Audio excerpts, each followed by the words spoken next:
नमस्कार साथियों, पर्याय क्लासेस में आपका स्वागत है।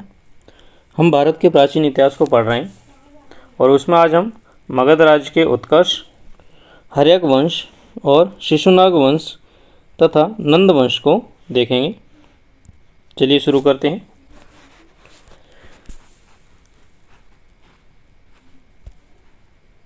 मगध प्राचीन भारत के जो 16 महाजनपद थे उनमें से प्रमुख था।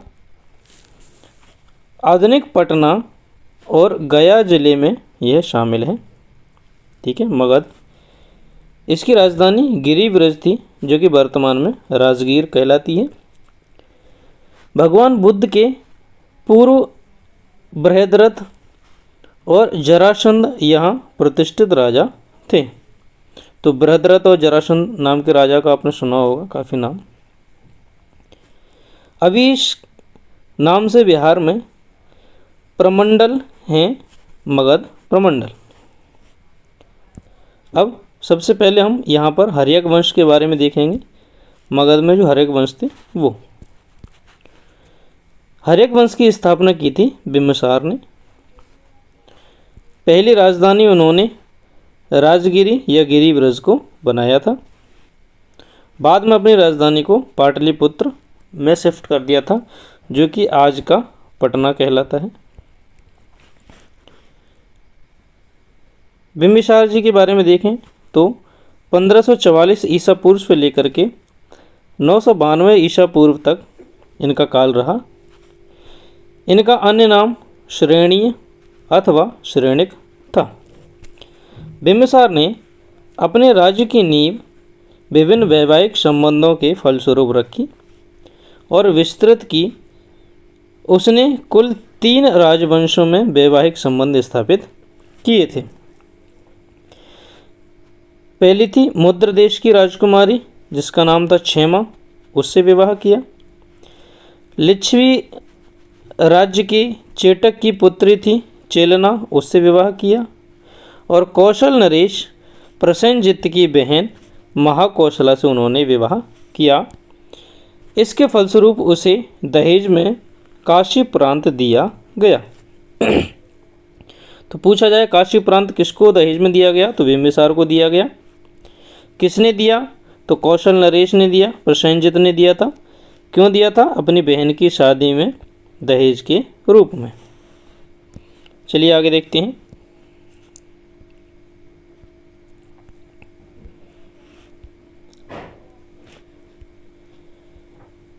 बिम्बिसार ने अंगराज के शासक बृहदत्त को पराजित करके उसे अपने राज्य में मिला लिया था।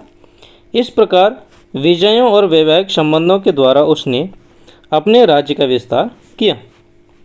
बिम्बिसार ने अवंती के शासक चंडप्रगोत से मित्रता कर ली।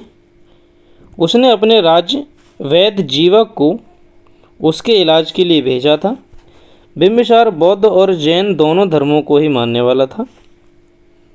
बुद्ध स्वयं इसके दरबार में आए। बिम्बिसार की हत्या उसके पुत्र अजातशत्रु ने ही की थी। तो अजातशत्रु को पितृहंता भी कहा जाता है, क्योंकि उसने अपने पिता की ही हत्या कर दी थी। ठीक है, कई बार पूछा गया है कि निम्नलिखित में से पितृहंता राजा कौन है, तो वो थे अजातशत्रु। ये किसका पुत्र था, बिम्बिसार का। अब आता है अजातशत्रु का समय। यहाँ से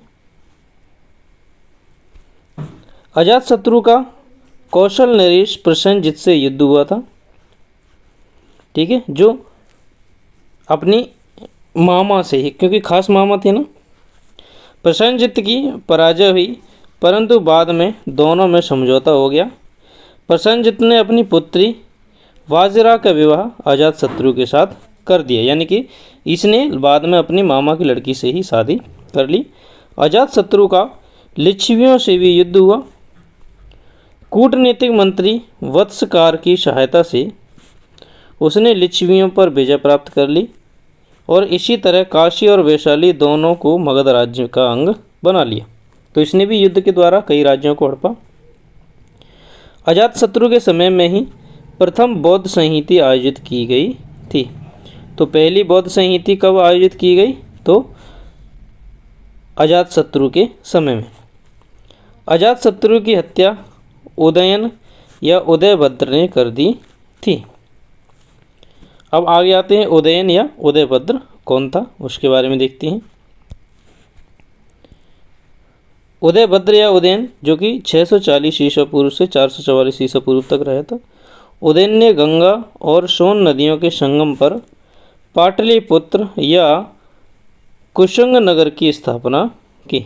तो आप वेरी इंपॉर्टेंट फैक्ट है ये कि पटना या पाटलिपुत्र की या कुशंग नगर की स्थापना किसने की थी? तो उदयन ने या उदयभद्र ने की थी। और बाद में उदयन के बाद उसके 3 पुत्रों अनिरुद्ध, मुंडक और दर्शक ने बारी बारी से शासन किया। पुराणों में दर्शक का एक नाम नागदशक भी मिलता है। इन्हें हटाकर शिशुनाग नामक व्यक्ति ने एक नए राज्य वंश शिशुनाग वंश की नींव डाली। ठीक है, तो अब आ जाएगा शिशुनाग वंश। शिशुनाग वंश हो जाएगा, इसकी स्थापना की थी शिशुनाग ने ही की थी।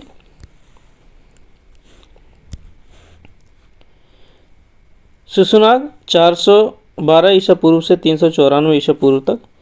इसकी सबसे महत्वपूर्ण उपलब्धि अवंती राज्य को जीतकर अपने राज्य में शामिल कर लिया।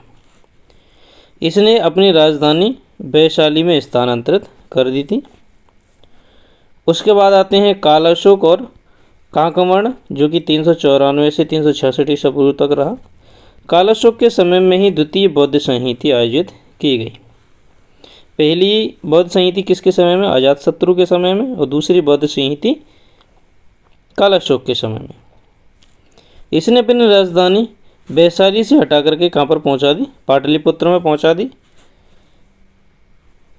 और इस प्रकार पाटलिपुत्र मगध की स्थायी राजधानी बन गई।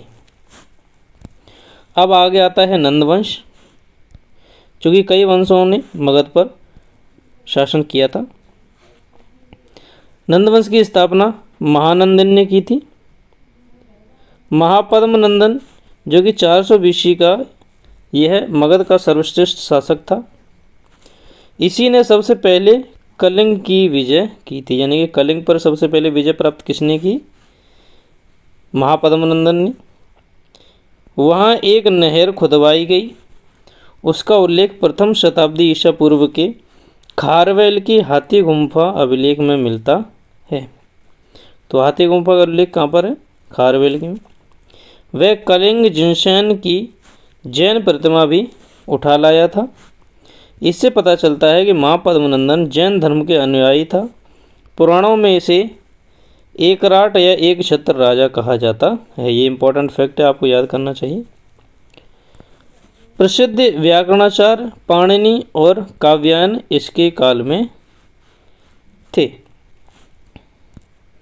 अगला राजा है घनानंद। घनानंद ने जनता पर बहुत से कर आरोप यानी कि टैक्स लगा दिए। ठीक है, इससे जनता असंतुष्ट थी। इसी के शासनकाल में उत्तर पश्चिम भारत पर सिकंदर का आक्रमण हुआ, लेकिन वह व्यास नदी के तट तक ही आ पाया।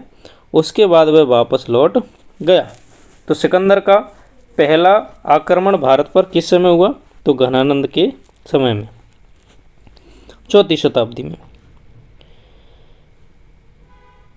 घनानंद के दरबार में तक्षशिला का आचार्य विष्णुगुप्त आया। राजा ने उसको अपमानित कर दिया। फलस्वरूप चंद्रगुप्त मौर्य की सहायता से उसने घनानंद को गद्दी से हटा दिया और नए राजवंश मौर्य राजवंश की स्थापना की। तो अब यहाँ पर आ जाएंगे चंद्रगुप्त मौर्य। सॉरी, अब विदेशी आक्रमण होंगे भारत पर। दूसरी तरफ से ईरानी और फारसी जो हरवामनी ने उन्होंने आक्रमण करना शुरू कर दिया था। उसके उपरांत सिकंदर ने आक्रमण किया। ईरानी अथवा फारसी आक्रमणकारी कौन थे?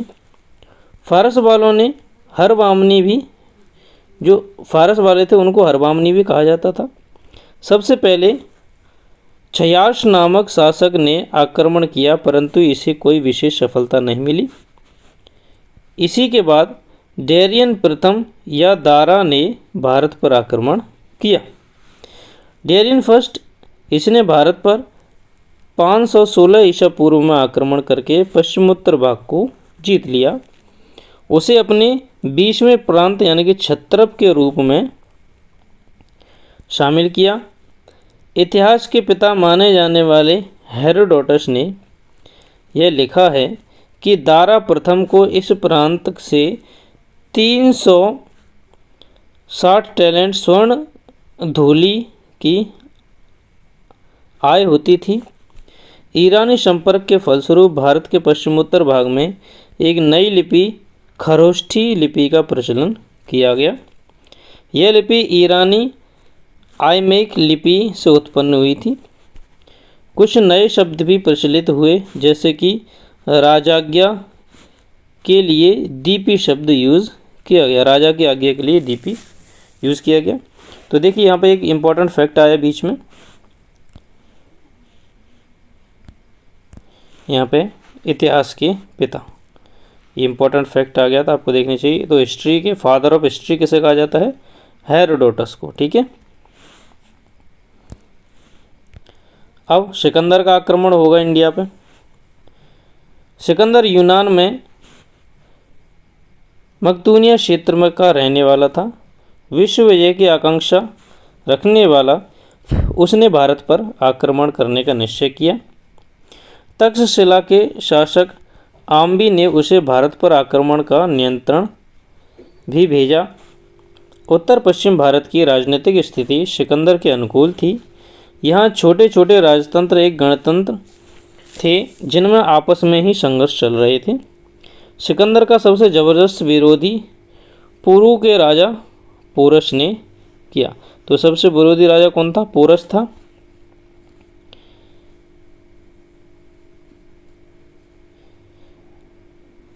अब उनके बीच में एक बॉन्ड हुआ जो कि झेलम का प्रसिद्ध युद्ध होता है उसके बाद, और इस युद्ध में पुरु की पराजय यानी कि पोरस की पराजय हो जाती है, परंतु बातचीत से सिकंदर बेहद प्रभावित हुआ और पुरु राज्य उसे वापस देकर चला गया।